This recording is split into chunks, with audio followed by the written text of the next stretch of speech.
अपना vote cast करने के लिए पहुंच रहे हैं। सत्य प्रकाश भी हमारे साथ जुड़ चुके हैं। दिग्गज तो वोट कास्ट करने के लिए पहुंच ही रहे हैं सत्य प्रकाश, लेकिन जनता की बात करें, अभी तक का वोटिंग परसेंटेज क्या निकलकर सामने आया है? लोगों के बीच में कितनी जागरूकता निकल रही है और किन मुद्दों के आधार पर अपना वोट कास्ट कर रहे हैं? देखिए, इस समय मैं हूं बारामती और बारामती सीट बहुत दिलचस्प मुकाबला हो रहा है। पवार वर्सेस पवार, चाचा वर्सेस भतीजा का मुकाबला है। और इस सीट पे कहीं न कहीं अजीत पवार है, योगेंद्र पवार है। मैं तस्वीरें दिखा रहा हूं किस तरह से लोग पहुंच रहे हैं, घरों से लोग निकल रहे हैं वोटिंग करने के लिए। लेकिन सुबह जो था मतदान जो हो रहा था, वोटिंग धीरे धीरे हो रहा था। लेकिन अब जैसे जैसे समय बीतता जा रहा है, कम समय बच रहा है, वैसे वैसे लोग घरों से निकलकर वोटिंग केंद्र पर, मतदान केंद्र पर पहुंच रहे हैं, मतदान कर रहे हैं। ये सीट सबसे दिलचस्प है क्योंकि इस सीट पर अजीत पवार है, योगेंद्र पवार, जो कि चाचा और भतीजे की लड़ाई है और काफी कड़ा मुकाबला माना जा रहा है। लेकिन जो बारामती के लोग हैं, उनका कहना है कि जो बारामती का विकास किया है, जो बारामती का विकास करेगा, इन्हीं मुद्दों को देखकर हमने वोट कर रहे हैं। फिलहाल कहेंगे बारामती में सुबह से ही अजीत पवार घूम रहे हैं, शरद पवार हैं, सुप्रिया सुले हैं। लगातार इस सीट को लेकर कहीं काफी लड़ाई चल रही है क्योंकि परिवार का मुकाबला परिवार में ही है। तो ये सीट काफी दिलचस्प बना हुआ है। पूरे महाराष्ट्र की बात किया जाए तो शुरुआत में जिस तरह से वोटिंग परसेंटेज कम था, लेकिन अब धीरे धीरे जैसे जैसे समय कम हो रहा है, वैसे वैसे वोटिंग का परसेंट बढ़ रहा है। लोग घरों से निकल रहे हैं, वोट कर रहे हैं। लेकिन कहीं न कहीं एक कड़ा मुकाबला होने वाला है क्योंकि जिस तरह से 6 पार्टियां हैं, चाहे महायुति की बात किया जाए, महायुति में 3 बड़ी पार्टियां हैं, महाविकास आघाड़ी की बात किया जाए 3 पार्टियां बड़ी हैं, तो 6 बड़ी पार्टियां हैं मैदान में। अब देखना है। और इसलिए सत्य प्रकाश कहा जा रहा है कि जनता इस बार कंफ्यूज ना हो जाए कि किसके साथ जाएं। उद्धव ठाकरे के साथ जाएं, जो शिवसेना होने का दावा करते हैं, एकनाथ शिंदे के साथ जाएं, जो बाला साहब ठाकरे की विचारधारा को फॉलो करने की बात कहते हैं, अजीत पवार के साथ जाएं, शरद पवार के साथ जाएं। इसीलिए यही कहा जा रहा है लोगों से कि अपने मुद्दों को ध्यान में रखकर वोट करने के लिए जाइए। वापस लौटेंगे आपके पास, नागपुर का रुख कर लेते। विवेक इस वक्त हमारे साथ जुड़े हैं। विवेक, मुंबई में तो भीड़ जुटनी शुरू हो गई है, अब दोपहर होते होते नागपुर में क्या देख पा रहे हैं? यहाँ पर मुद्दे क्या है वहां लोगों के? बिल्कुल, लोग जोश में हैं और अपने मत का प्रयोग कर रहे हैं। और सबसे बड़ी बात है कि सबके अपने अपने मुद्दे हैं।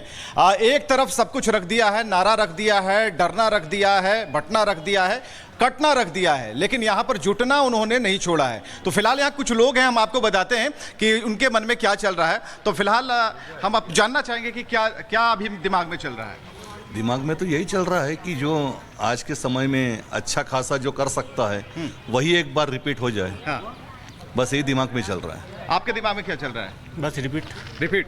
चलिए, आप क्या चाहते हैं? हम ये चाहते हैं कि महाराष्ट्र में जो अभी सरकार चल रही है, क्योंकि नारे आप देख ही रहे कि कटेंगे बटेंगे, मतलब नारों से कोई मतलब नहीं है? नहीं, नारे से कोई मतलब ही नहीं है। तो क्या चाहिए? देश में परिवर्तन चाहिए क्योंकि देश की हालत आप देख ही रहे कि आए दिन कुछ ना कुछ घटनाएं हो रही है। अभी यूपी में कोई महिला लड़कियों के साथ कुछ कांड हुआ है, मतलब सेफ्टी को लेकर के चिंतित है। बहुत जरूरी है। ठीक है। दूसरा, आजकल लेके जो अपना विकास कर ही रहे महाराष्ट्र में, हमारे नागपुर के केंद्रीय मंत्री जी के लिए विकास का पैमाना क्या है? लेकिन विकास का पैमाना है कि ऑलरेडी लोगों को नुकसान है। क्योंकि आप चाहते क्या, व्यक्तिगत तौर पर क्या चाहते? व्यक्तिगत तौर पर हम ये चाहते हैं कि देश में परिवर्तन हो, लेकिन ऐसा हो कि लोगों को रोजगार। आप ये नहीं बता रहे हैं कि मुद्दा क्या है, लेकिन परिवर्तन बात है। मुद्दा क्या है? मुद्दा ये है कि हमारे को यहाँ परिवर्तन होना चाहिए। महाराष्ट्र में सरकार की कांग्रेस क्या है, महाविकास आघाड़ी। विकास का कौन सा कोना छूता है? विकास के बहुत से कोने महाराष्ट्र में, आज तक कि वहाँ सड़क नहीं है, पानी नहीं है, व्यवस्था नहीं है और महिलाएं सुरक्षित नहीं है। तो ठीक है, हम महिलाओं से ये कह रहे हैं कि कोई भी सुरक्षित नहीं है महाराष्ट्र। ये तो आपको भी पता है कि महाराष्ट्र में क्या हो रहा है।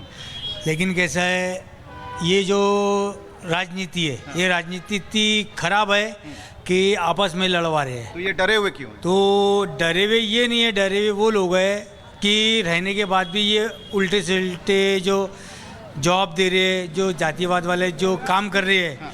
नागपुर में ऐसा कोई मुद्दा तो है नहीं बोलना कि नागपुर के जो लोग समझदार है। डेवलपमेंट हुआ ना नागपुर का? डेवलपमेंट हुआ है, लेकिन क्या फायदा है सब डेवलपमेंट करके? क्या चाहिए? क्या परेशानी, मुसीबत चाहिए? क्या? बेरोजगार, हर इंसान परेशान है। हर बेरोजगारी एक मुद्दा है। दूसरा, हाँ, दूसरा ये जैसा किराना, जो घर जो रसोई इसके वजह से लोग परेशान है, हर चीज इंसान परेशान है। तो ये सरकार को देखने के बाद भी सरकार अंधी है। तो ये क्या है? ठीक है, आप क्या चाहते हैं आप?